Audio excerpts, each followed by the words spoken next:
Hi guys, welcome back to our Porsche restoration project. I'm going to put together a couple videos on our electroplating process. We'll do one. This one will be mainly about preparation for the parts, and then we'll go into the actual plating process and the different chromates. Got different color chromates, yellow chromate and blue chromate, depending on what we're doing. That's quite involved, so we'll do a video on just that alone.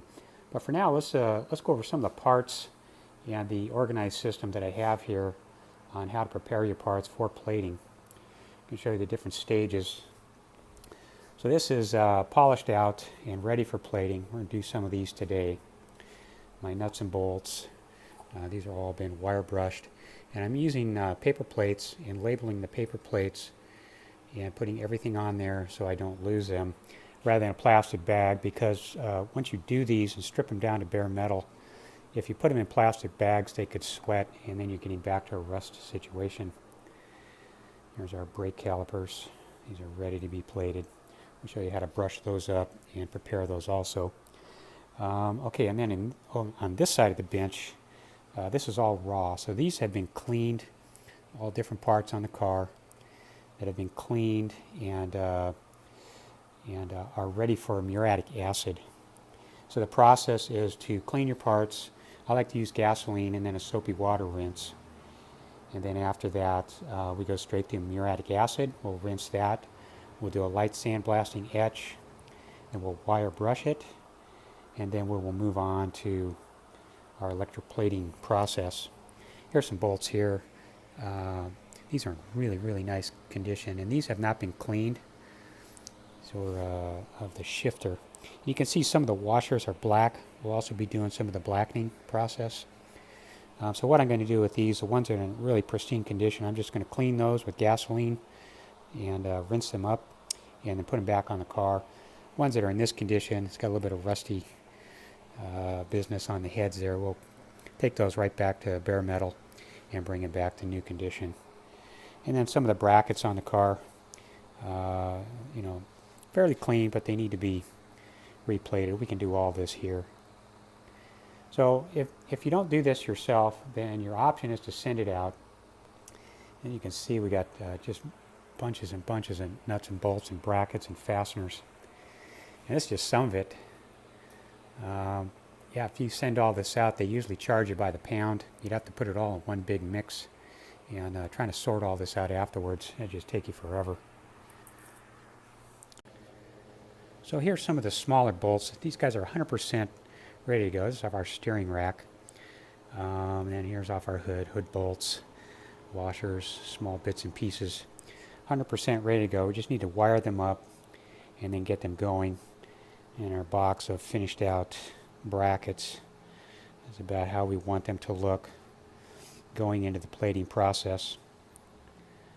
So let's just take a quick look at some bolts I've already had success with, and then we'll go straight on into the muriatic acid dip with some of these guys. These guys need to be acid stripped, get the old zinc plating off of there, and then we'll go to the wire brush.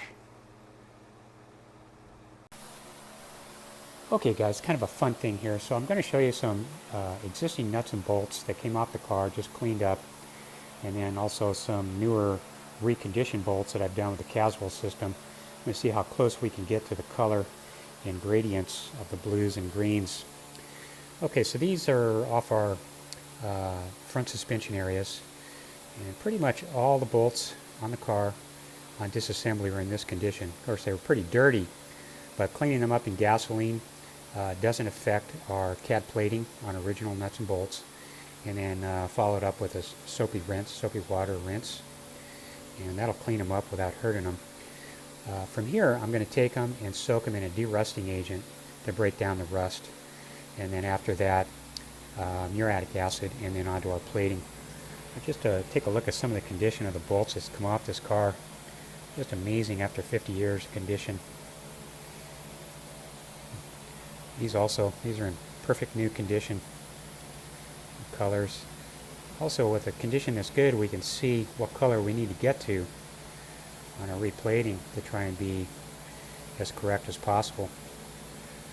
But yeah, pretty unbelievable after 50 years.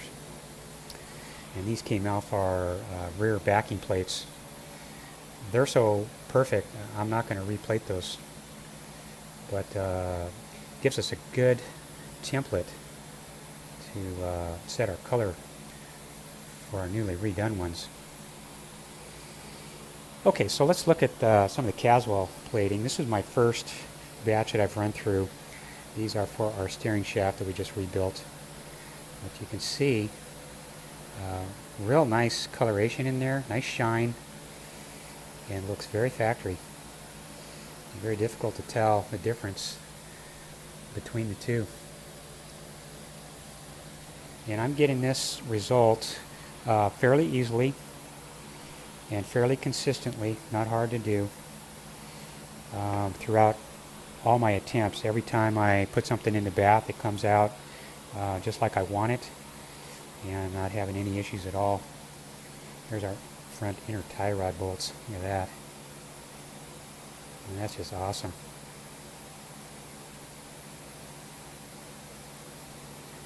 And other tie rod bolts. You just go slow on these and just do a few at a time. Doesn't take long to get through a whole batch of them. And yeah, it's going to make reassembly of this car really nice.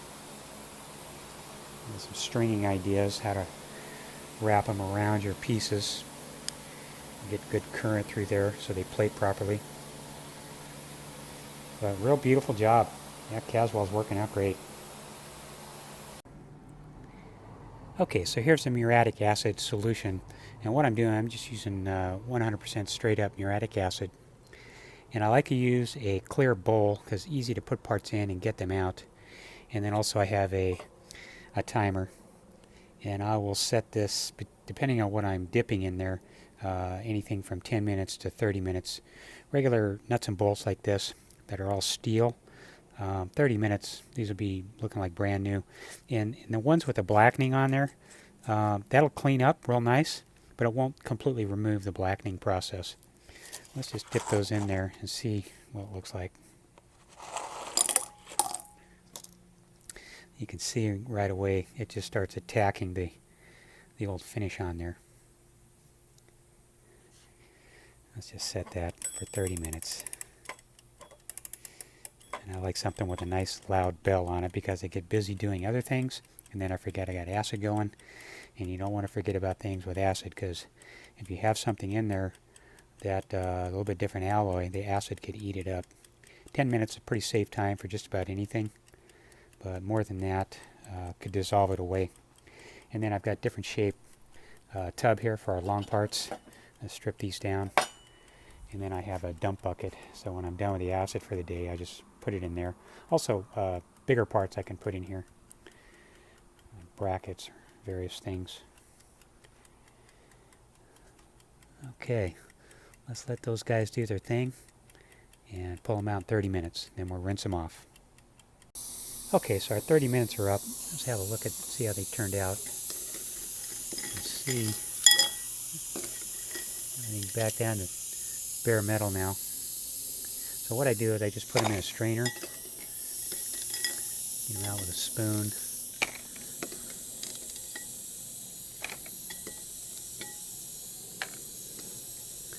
A little bit messy, this job.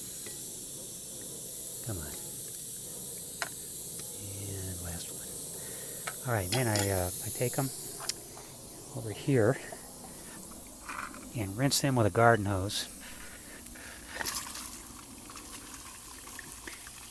You got a backup strainer just in case something jumps out of there.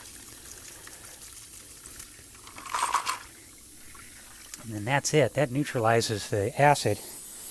And then I'm going to put the phone down to do this, but keep them in the strainer here.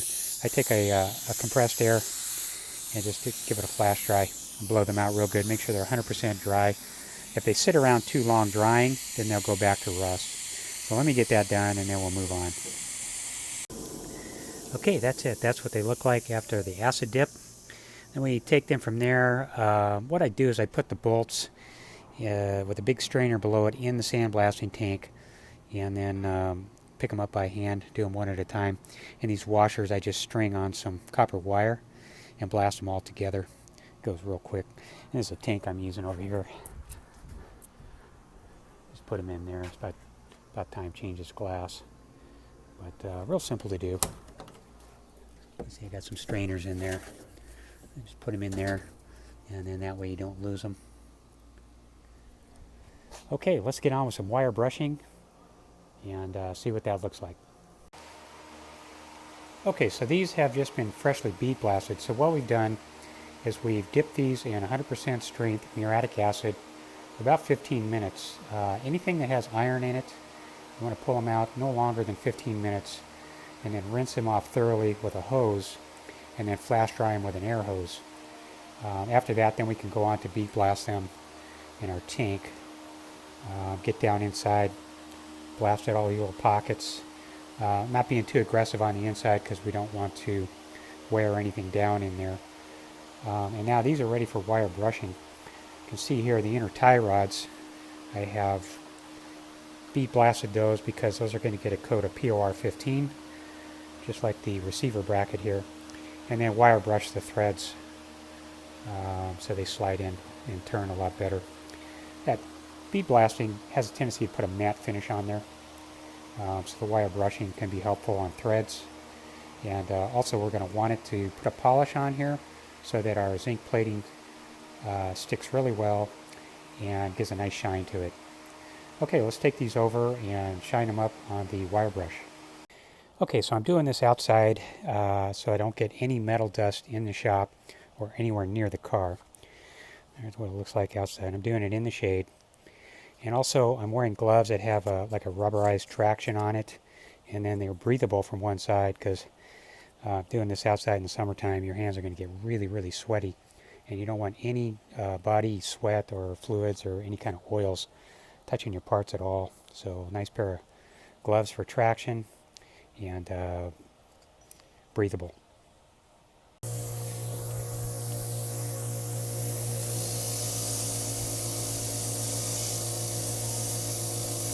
We're not pushing really hard here.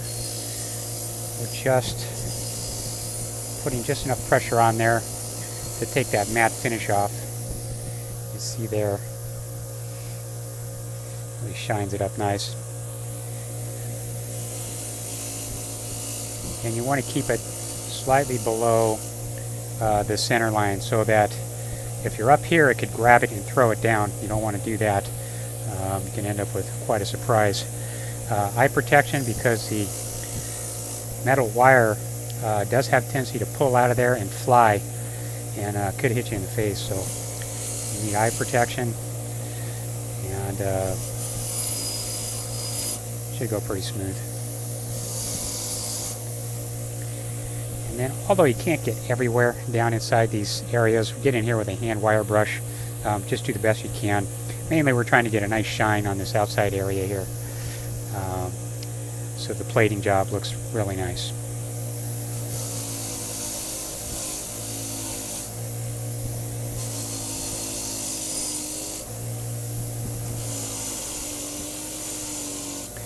And then you're just trying to fit it in the wheel however you think you can get it in there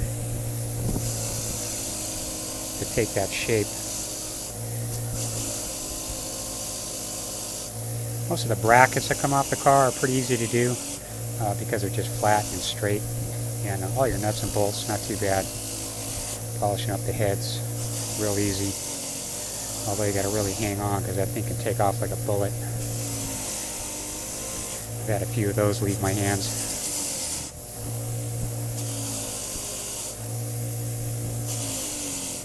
Alright, well that gives you some idea what we're trying to do here. A little bit of a shine on there. Let me finish these up, and we'll take a look at a bunch of parts that are all done and show you how it looks. Okay, out in the sunshine here you can see the difference between the matte finish on the inside here and the wire brush surface. So what I'm going to do is I take a stiff wire brush, just go in there, tune that up just to get a little bit of the matte finish off. And that'll help it when we put the finish on there look even, so we don't have any dry spots in there. They're chromate. helps. You're not going to get it shined up as much as this, but it will help that out. And then also on the inside, these pockets, you just can't get in there with that wire wheel. Just needs a little bit.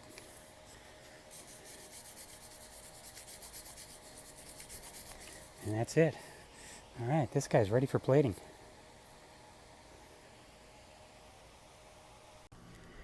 So also it's really important, even on the smaller nuts and bolts, to polish these up as best you can without losing your fingers. So I'm brushing those heads so we get our lettering nice and shiny. Here's one that's been done. See the shine on there. That's really what we want to plate that properly. And then also our washers. And so what I'm doing is I'm just wrapping them around some 18 gauge wire so we don't lose anything. And then I will use this as a tool to do our brushing. So let's brush a couple of those up, see how that goes.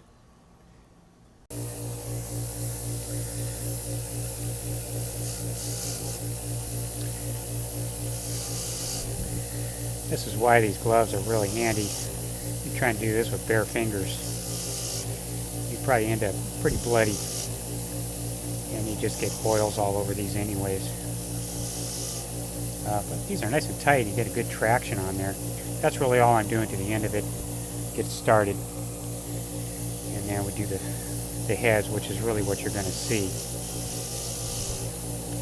And I'm doing this below our halfway grade, so it's catching it on the downstroke,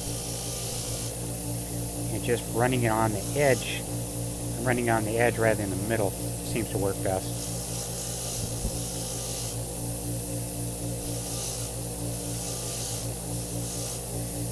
And I do about half of the head and then turn it over to do the other half.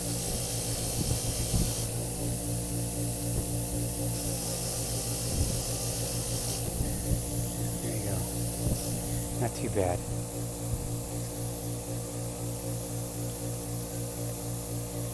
And the threads. Okay, let's try some washers and see how that works. Okay, so the first thing I'm going to do is I'm going to do the outside edge right on the outer perimeter there. That's the easiest to do. You just hold it on our wire here and let the wheel just gently tumble them around.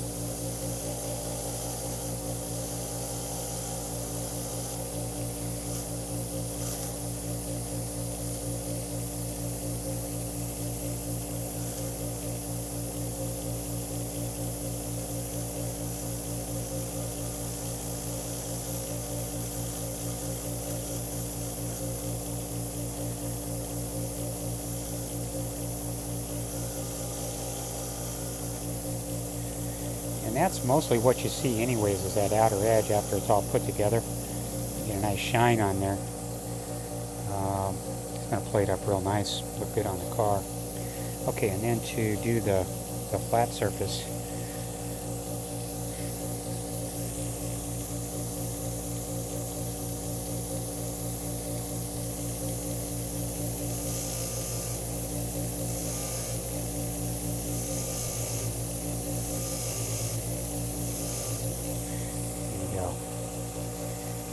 down one at a time. It seems like it's something that would take forever, but it's really not that bad. After a few minutes you go through a whole pile and get them out of the way. The plating actually goes really quick, so it's the prep work. It takes all this time, and if you don't prep it properly, then your plating is going to come out kind of dull, flat, and you won't get those nice colors that you want to see. The difference between plating new metal and old metal is the old metal has been reworked. So it's been acid dipped, it's been sand blasted, it's got texture on it, and you got to get back to nice smooth metal. Whereas if it just comes out of a stamp from the get-go, which is brand new, then you know, it's a lot easier. And so you could probably just buy new washers,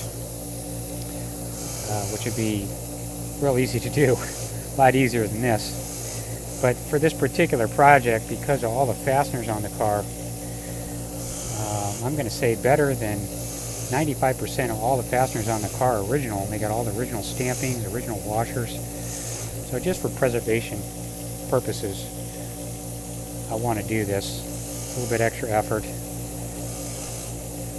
but it's really going to be worthwhile because there's probably not a lot of cars out there with that many original fasteners on them.